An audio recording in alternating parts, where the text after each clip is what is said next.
மதுரை கள்ளழகர் கோவிலில் நடிகர் சிவகார்த்திகேயன் மனைவி ஆர்த்தியுடன் வந்து சாமி தரிசனம் செய்தார். தொடர்ந்து மலை மீதுள்ள பழமுதிர்ச்சோலை முருகன் கோவிலிலும் வழிபாடு நடத்தினார். பின்னர் 18ஆம் படி கருப்பணசாமி சன்னதியில் அரிவாள் காணிக்கை செலுத்தினார். அவரை கண்டதும் உற்சாகமடைந்த பொதுமக்கள் போட்டி போட்டுக்கொண்டு செல்ஃபி எடுத்து மகிழ்ந்தனர். உலக பிரசித்தி பெற்ற மதுரை மீனாட்சி அம்மன் கோவிலில் நடிகர் சிவகார்த்திகேயன் சாமி தரிசனம் செய்தார். கார்த்திகை மாதத்தை முன்னிட்டு மதுரை மீனாட்சி அம்மன் கோவிலுக்கு சாமி தரிசனம் செய்ய வரும் பக்தர்களின் வருகை நாளுக்கு நாள் அதிகரித்து வருகிறது. இந்நிலையில் நடிகர் சிவகார்த்திகேயன் தனது மனைவியோடு வந்து சுவாமி தரிசனம் செய்தார்.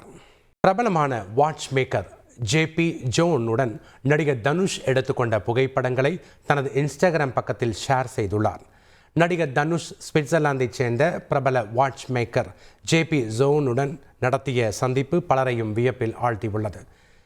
ஜேபி ஜோன் வாட்சுகள் சந்தையில் 80 லட்சத்திற்கும் அதிகமான விலையில் விற்பனையாகி வருவது குறிப்பிடத்தக்கது.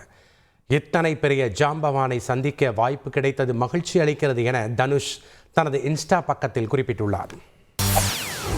செய்திகளை உடனுக்குடன் தெரிந்து கொள்ள உடனே சப்ஸ்கிரைப் பண்ணுங்க.